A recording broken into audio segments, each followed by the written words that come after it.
Peacemaker Season 2 isn't just about over-the-top action, absurd humor, and multiverse chaos. It's about Chris's mind. So I end up in the dark dimension, where I can't catch a fucking break.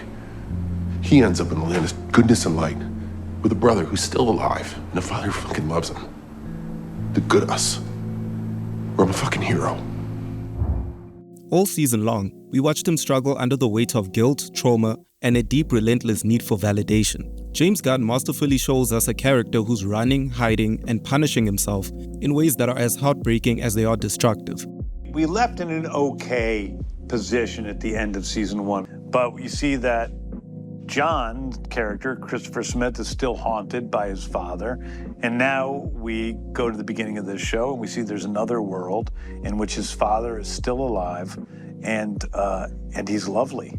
In this video, I'm breaking down season 2 episode by episode, not just to recap every fight scene, but to track Chris's psychological arc. We'll see 3 major signs of depression and dependence on validation that dominate the first half of the season, and 3 key signs of his healing journey that emerge as he slowly starts to confront his guilt, reclaim his sense of self, and find real connection. By the end, you'll see how Peacemaker isn't just about saving the world, it's about Chris trying to save himself. Episode 1 starts with Chris waking up. Eagly wants to fly, but it's too cold to let him outside. So instead, Chris decides to walk him into his pocket dimension, a quantum unfolding chamber created by his father. As he explores it, he notices another door with the same keypad as his own. When he steps through it, he realizes that this is a version of his world that looks almost identical, except for one factor. His father and his brother are still alive here. This realization overwhelms him and he runs back out. This chamber becomes a literal and emotional symbol of escape, a physical manifestation of Chris's tendency to run from pain and trauma when they become too difficult to face. Later in the episode, we see Chris auditioning to join the Justice Gang. From the very beginning, it's very clear that they don't take him seriously. They dismiss him and they treat him as if he's a joke rather than a real hero. During the interview, they question his past, specifically how many people he's killed for wrong reasons, and that forces Chris to question himself, wondering whether he's actually a good person or not. Peacemaker. What a joke. This moment reveals the first of 3 signs of his depression, his dependence on validation. You see, Chris defines his worth through how others see him. He constantly chases the image of a perfect hero, believing that if he can become this version, he might finally be worthy of love or respect. The audition doesn't just challenge his ability to be a hero, it threatens his fragile identity that he's built around others' approval. So when he's rejected, it impacts him deeply. But see, his self-doubt isn't just limited to this one moment. It comes from a lifetime of emotional and physical abuse at the hands of his father. You see, as a child, Chris was forced to fight his brother, and during one of those fights, he accidentally killed him. And his father used that tragedy to convince him that he is inherently bad. The rejection from the Justice Gang reopens this wound. It reinforces the depressive pattern that's followed him his entire life. The collapse of his false sense of self whenever validation disappears, leaving behind a core belief that he's unworthy and unlovable. After the failed audition, Chris visits Emilia and it's clear why. He doesn't get the validation he wanted from the Justice Gang, so he seeks it elsewhere, this time romantically. The same depressive cycle repeats. He tries to fill internal emptiness with external approval, hoping someone else's affection can repair his damaged sense of self-worth. We learn that they had hooked up in the past, and Chris sees it as the beginning of something meaningful. But Emilia quickly tells him that it was a mistake, something that shouldn't have happened. All right, well, then you probably know more than I do that it was fine. It happened. Whatever. But it was also a mistake. You remember a whole lot for not remembering. She's firm and clear that she doesn't want a relationship with him. Once again, Chris is met with rejection. This repetition reinforces the second sign of his depression, his fragile dependence on others' perception of him, and the false idealized version of himself he continues to chase. Now he's feeling lost and rejected after being turned down twice in one day, first by the Justice Gang, then by Emilia. So Chris turns to his usual vices, drugs and an orgy. It's a pattern we've seen before. When Chris feels unworthy or unloved, he tries to numb himself instead of facing the pain. These escapes don't bring healing, they offer him a temporary illusion of control. So Chris takes the drugs and he partakes in the orgy, but they're not enough. So that night, when those distractions lose their effect, Chris looks for a deeper escape. He turns to the pocket dimension. This time, he walks through the alternate door again into a world where his father and his brother are alive. At first, he's unsure how to react, but then he feels comforted. It feels like a chance to start over, to fix what he's lost. This fantasy of an alternate world becomes another layer of his false self, a place where he can avoid the truth of his pain and finally feel like he's enough. But this escape turns dark, because while he's in this dimension, Chris encounters another version of himself, and accidentally kills him. The moment serves as a painful metaphor of a self-destructive nature. Whenever he gets close to healing or connection, he finds a way to destroy. This is how Chris perceives himself. Symbolically, he kills the false self he's been chasing, a version of himself built on the approval of others. It's a reflection of how his depression manifests in self-sabotage. By the end of the episode, that cycle feels complete. Chris is left with the same haunting belief that defined him for most of his life, that he can't be a good person, that he only hurts people around him, and that he doesn't deserve to be loved. And the episode ends on that note, heavy, quiet, and unresolved. Episode 2 opens with Chris panicking in the shower. I feel like this moment forces him to confront the version of himself that he might have been. By killing the alternate self, he's literally killing the ideal version of himself, triggering his repressed guilt, aggression, and self-hatred. Shortly after, Adebayo visits him at his home to cheer him up. She's one of the few genuinely good friends Chris has, but she also comes bearing serious news. Rick Flag Sr. has put surveillance on Chris. Chris immediately realizes that this is connected to his past. Specifically, him killing Rick Flag Jr. in the Suicide Squad. I don't want to make it worse. You're being monitored right now. By who? Rick Flag Sr. He's the head of Argus now. Does he know that I am? Killed his son? Yep.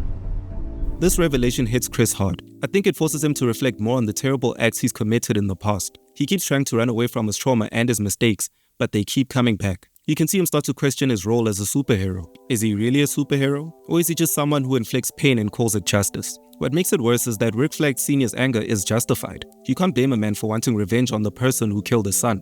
Because of that, Chris's guilt deepens. His shame grows heavier. His belief that he's inherently bad starts to hold again. Watching him there, I feel like you can tell that his self-loathing is crawling its way back to the surface. Then Adrian arrives and Chris convinces him to dispose of the alternate universe body. After it's over, Chris takes the alternate version's phone. He scrolls through the phone and there are pictures of him with Amelia. He realizes that in the other universe, they were together.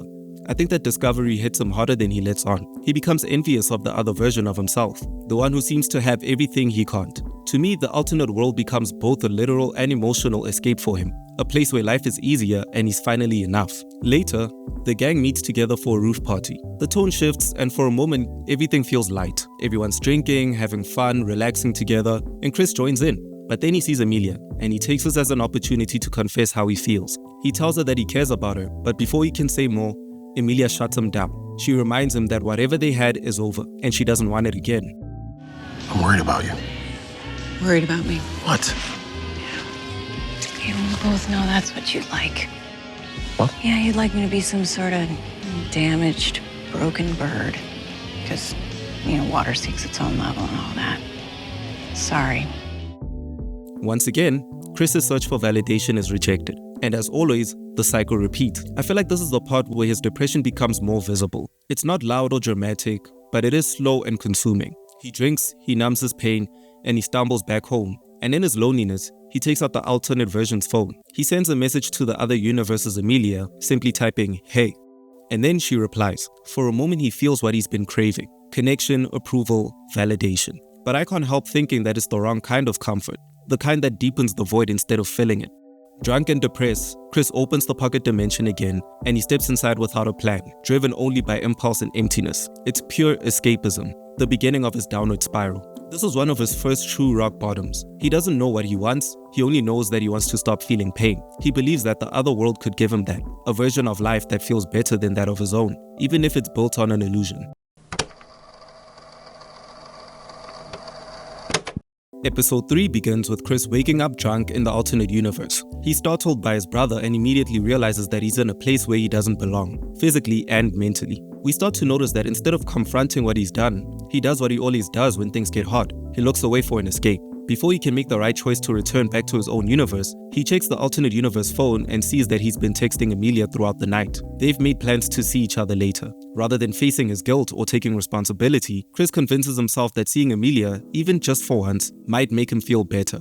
To me, this is a clear sign that this isn't about doing what's right, it's about chasing a quick hit of dopamine. Another temporary fix to numb the pain that he refuses to process. He quickly gets stressed and rides off in the alternate universe motorbike. As he leaves the house, people cheer him. You see, in this world, Peacemaker is a genuinely good superhero, adored by everyone. Children cry tears of joy when they see him. You can see how this feeds directly into his need to run from reality. This universe is his fantasy made real, a place where he's not judged, not haunted, and not broken. For the first time this season, we see Chris genuinely happy. But to me, it's a kind of hollow happiness, one built on illusion. The fact that his moment of joy comes from a world that isn't real just shows how lost he is. He's not healing, he's hiding. Now we've arrived to the third sign of his depression, indulgence. Instead of confronting his pain, he indulges in an empty fantasy, pursuing comfort and false intimacy with Emilia to escape reality. Chris arrives at this universe's version of Argus and meets Emilia. She's everything he's ever wanted her to be: kind, gentle, soft, and most importantly, romantically interested in him. When he flirts, she actually flirts back.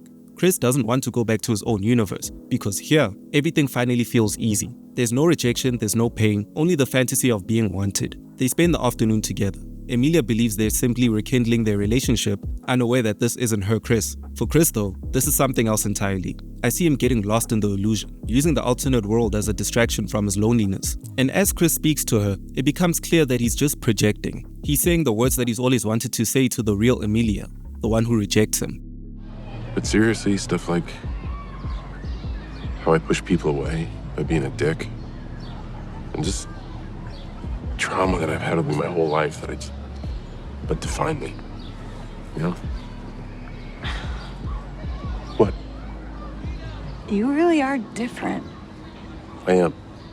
But now he's using this version as a stand-in. To me, this isn't growth, it's avoidance. He's rewriting reality to give himself what he couldn't earn in the real world. Their conversation is suddenly interrupted by a massive explosion that knocks them both off their feet. Peacemaker immediately jumps into action, charging into the building where the Sons of Liberty are and taking down their operation. Once the fight is over, Chris's brother appears in a high-tech suit reminiscent of Iron Man's armor. Here we learn that in this world, Chris isn't the only superhero in his family. He's a part of a heroic team with his brother and his father. It's everything he's ever dreamed of: a loving father, a supportive brother, and a world that celebrates him. From his perspective, the only thing better than being a superhero is being a part of a superhero family. And that's exactly what makes it tragic. We can see how this universe is a perfect escape for him. A world tailor-made to fill every emotional void Chris has ever had. His brother's alive, his father loves him, and everyone cheers him when he saves the day. But it's also a lie. And deep down, Chris knows it. He's not healing here. He's running and hiding inside a fantasy that only keeps him from confronting the truth about who he is and what he's done.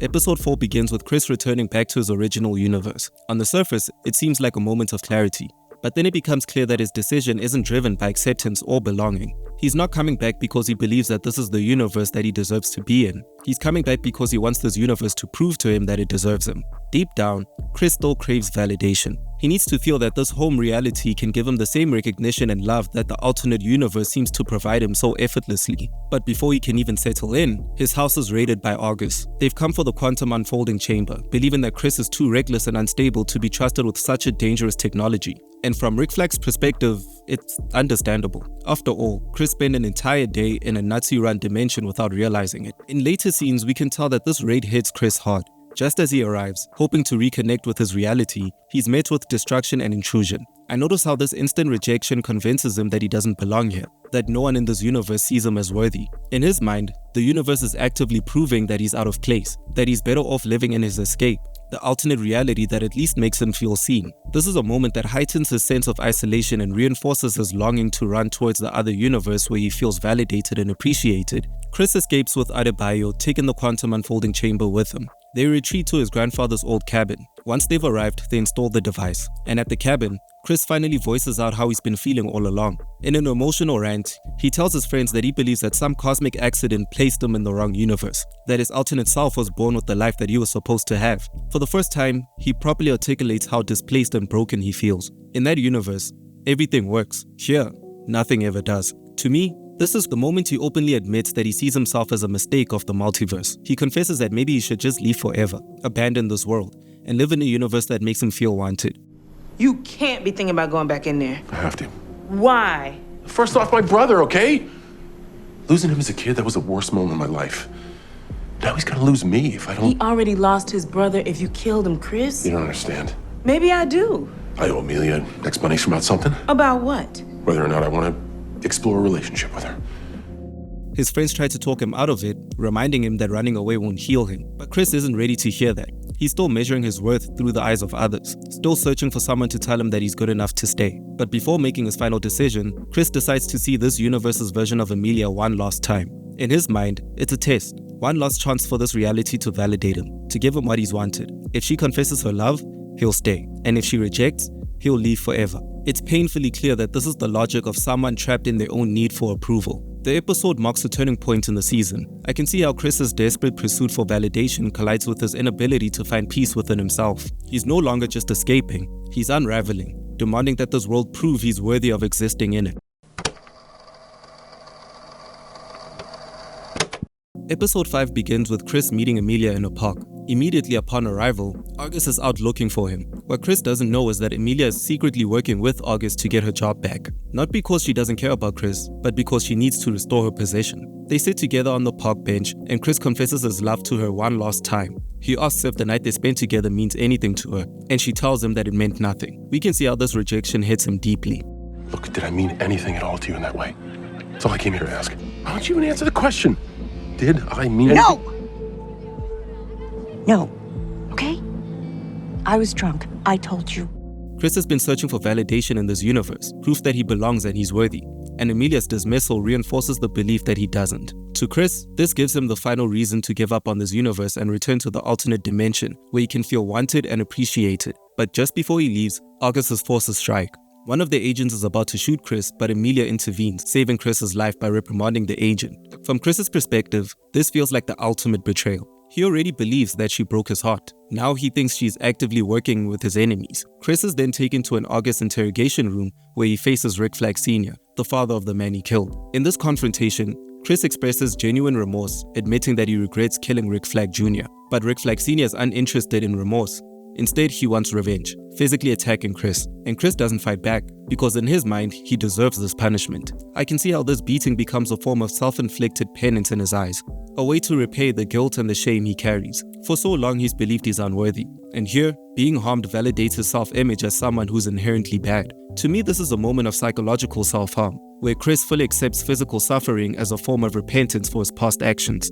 But before the situation can escalate further, Economos intervenes, registering Chris into the August system. This prevents Rick Flag Sr. from killing him, as any harm would alert the higher-ups and get Rick Flag in serious trouble. As Adebayo drives Chris back to the cabin, battered and bruised, I noticed that his thoughts weren't on Rick Flag Sr.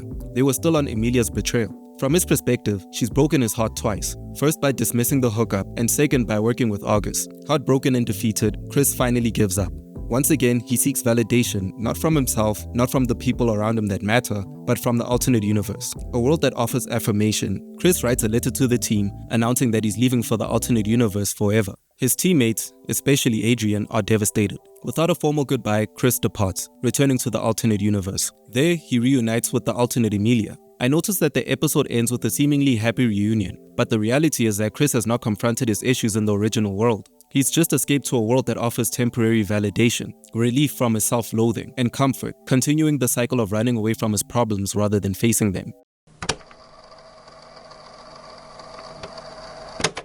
Episode 6 begins with Chris living out his fantasy. He's sitting at a diner next to his new girlfriend Emilia, across from his brother and his father, all of them in their superhero costumes after taking down a kaiju. It's a celebratory lunch. Some kids come up and ask for a photo with Peacemaker, and we can see that in this world, for a moment, this is the perfect Chris. Nothing can go wrong, or so he thinks.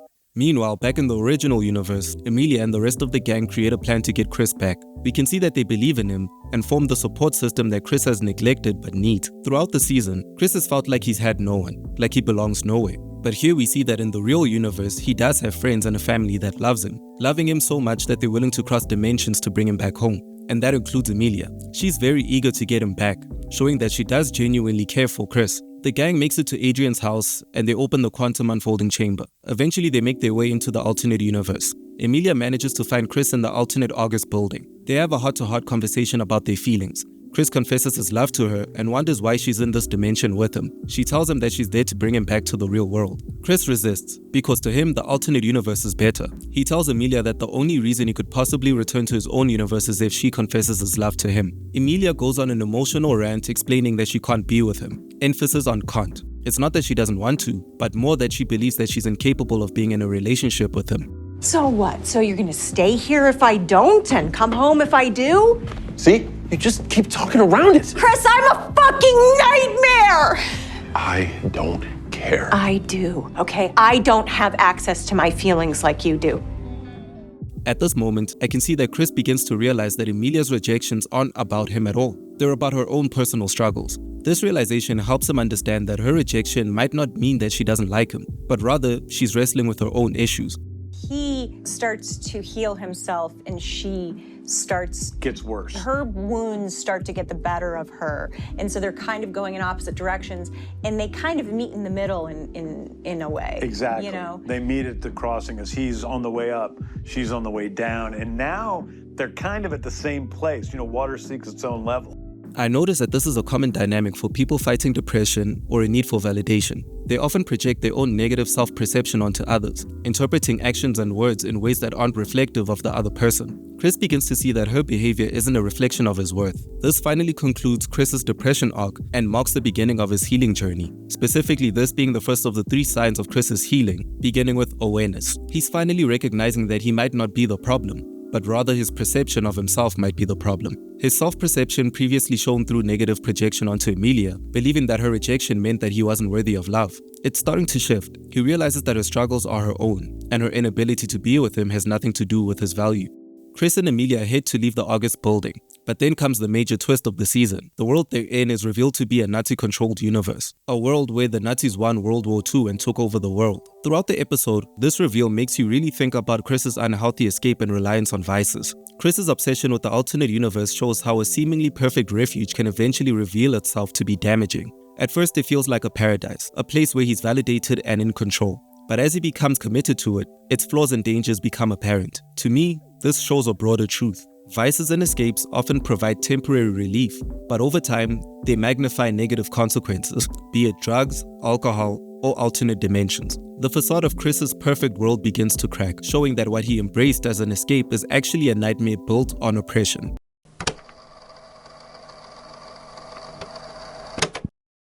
Episode 7 opens with Chris and Emilia making their escape from August. They manage to escape and reach safety. Meanwhile, Economos is captured by Augie, Chris's father, and is forced to admit the truth, that Chris killed the original Chris in this universe. Later in the episode, Chris and Emilia are captured by Keith, Chris's brother, and are taken back to Augie's house. Back at the house, Chris and the others are forced to confirm the truth that they're all from a different dimension. Keith is furious and wants revenge for his brother. Yet, this universe's Augie is unexpectedly more compassionate. He actually sees the remorse in Chris's eyes when he tells him that he's sorry for what he's done. And this is the first time in the season that someone Chris has deeply hurt looks Chris in the eyes and tells him that he's not a bad person.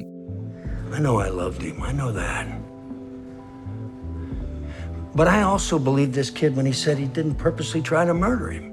And we can feel the weight of this moment. The validation he's longed for is finally offered. Someone external is telling him that even though he's done some bad things in his past, he can still be a good person. To me, this marks the turning point in Chris's arc, the second sign of his healing journey. He's beginning to internalize forgiveness and the possibility of moral redemption. And this moment gains extra weight when you compare it with his interaction with Rick Flag Sr. Rick Flag hates Chris for killing his son, and because of that, Rick Flag represents how Chris sees himself, a man defined by his mistakes, unworthy of forgiveness and incapable of redemption. But at the same time, Chris killed Augie's son, and Augie on the other hand represents what Chris could be, a person who's made a terrible mistake, is genuinely remorseful, and strives to be better. I noticed that by seeing Augie recognize the remorse and willingness to improve, Chris is offered a mirror of hope, showing that a person's past doesn't define their entire moral worth. But just before Augie can fully forgive him, Judo Master springs from a window and kills Augie. And we can all feel the shock in Chris's eyes. The first person to genuinely offer him forgiveness is gone, and he's forced to relive the trauma of seeing his father die again. This is a major setback in Chris's healing journey. He starts to wonder, maybe everything he touches really does go wrong. The crew tries to escape, but Keith goes on a rampage. As Chris watches them fight Keith, he lets out a primal scream, more like the child that he once was rather than the hero he pretends to be. He doesn't say it directly, but you can hear him saying, "Stop hurting the people that I love." And he's not even just yelling at his friends, he's yelling at the universe. In this episode, we see that just as he was about to heal, he's pushed back into pain, as though the universe itself is against him. He begins to believe that maybe the true problem isn't the world around him, but himself. The entire crew walks into the quantum unfolding chamber, leaving one by one. And the episode ends with Chris and the team back in the original universe, but not in triumph. August takes the quantum unfolding chamber, and Chris is handcuffed and put in August's custody.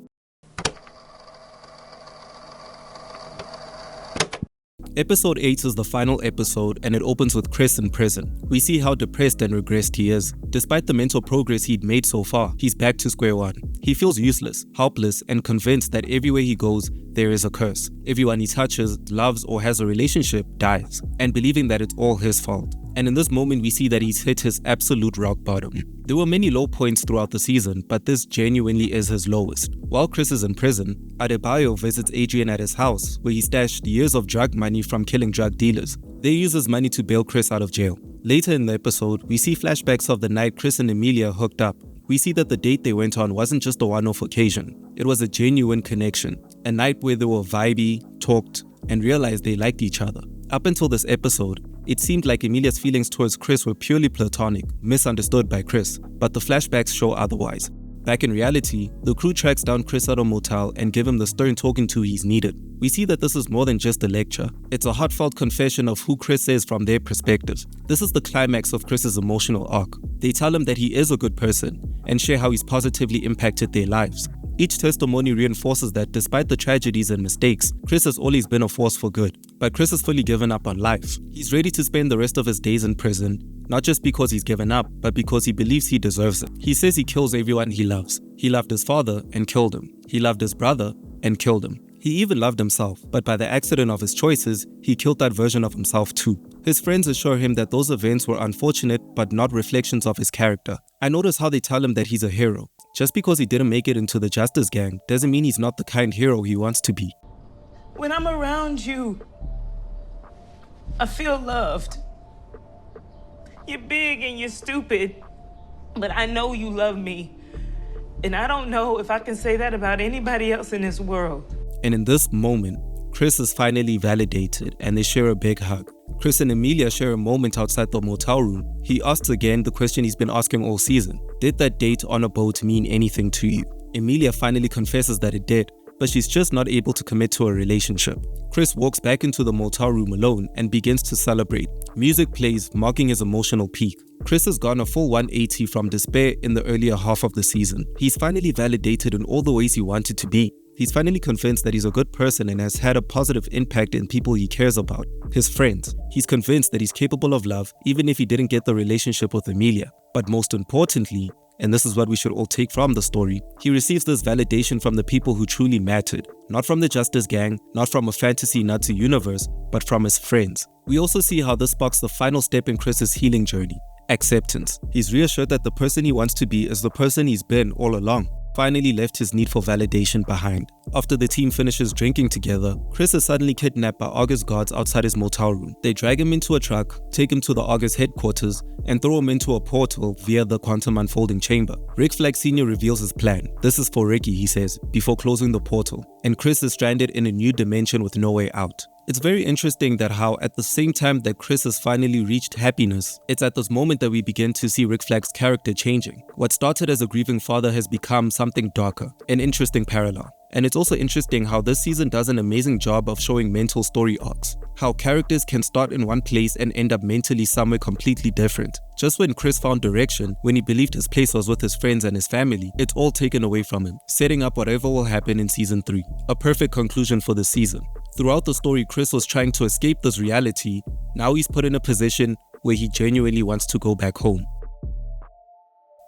Thank you for watching this video. It took a really long time to script, record, and edit, so I would appreciate leaving a like if you enjoyed it. I only have 1,000 subscribers, so every like and every sub counts. And thank you for watching.